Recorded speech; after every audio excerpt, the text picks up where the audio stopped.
టీవీ9కు స్వాగతం. కామారెడ్డి జిల్లా బాన్సువాడ నూతన డీఎస్పీగా పదవి బాధ్యతలు చేపట్టిన బసిరెడ్డి విఠల్ రెడ్డి. ఈ సందర్భంగా ఆయన మాట్లాడుతూ యువత చెడు అలవాట్లకు లోను కాకుండా, చదువుపై దృష్టి సారించాలని ఆయన సూచించారు. ద్విచక్ర వాహనాలపై త్రిబుల్ రైడింగ్, హెల్మెట్ లేకుండా డ్రైవింగ్ చేయవద్దని ఆయన సూచించారు. నియమ నిబంధనలకు అతిక్రమిస్తే కఠిన చర్యలు తప్పవని ఆయన హెచ్చరించారు. ఒక్కసారి గంజాయి సేవనంకు అలవాటైతే, వారిని ఎవ్వరూ మార్చలేరని, గాంజాకు ప్రతి ఒక్కరూ దూరంగా ఉండాలని ఆయన సూచించారు.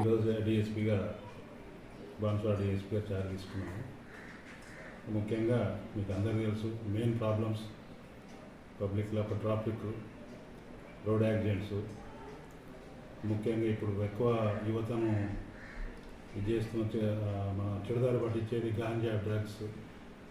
వీటన్నిటిని కూడా కఠినంగా మేము చట్టపరిధిలో వాటిపై చర్య తీసుకుంటాం.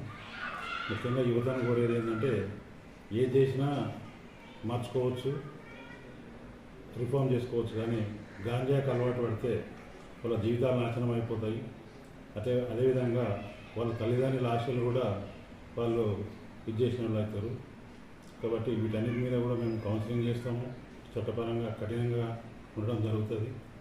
రోడ్ యాక్సిడెంట్స్ కూడా ఎక్కడైనా రోడ్డు ఇంజనీరింగ్ ప్రాబ్లం ఉంటే కూడా సంబంధిత అధికారులతో కూడా మేము మీటింగ్ పెట్టి వాటిని అక్కడ రోడ్ యాక్సిడెంట్స్ కాకుండా కూడా లోకల్ పోలీస్ తోటి, మా సిబ్బందితోటి, అదేవిధంగా టోటల్గా ఇక్కడ ప్రజాప్రతినిధులు కానీ ప్రజలతో కానీ పూర్తిగా సహకారం తీసుకొని శాంతి భద్రతలు పూర్తి స్థాయిలో ఉండేటట్టు తప్పకుండా కృషి చేస్తాం.